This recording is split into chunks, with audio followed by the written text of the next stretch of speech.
Erkak iPhone, ayol kishi esa Samsung. Erkak: yoshrog'iga uylanaman va uni tarbiyalab olaman.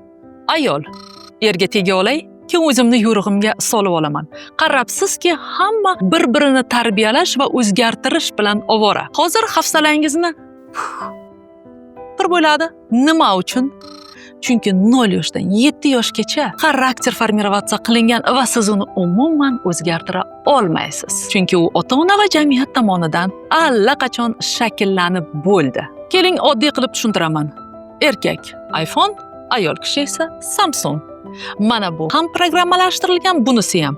Bu menga pretenziya bildiradi. Sen meni funksiyalarimga moslashishing kerak deydi. Bunisi esa shoshmay tur, sen menga hali qaytib kelasan, hali nag'oramga o'ynaysan deydi. Vaholanki, bu yerda ikkalasi ham bir-birini перепрошивка qilmoqchi bo'ladi. Va mana bu ikkisidan yaralgan Redmi aziyat chekadi. Bu spektaklda eng qiynaladigani bola va bu ikkalasi ham har biriga o'xshashini xohlaydi.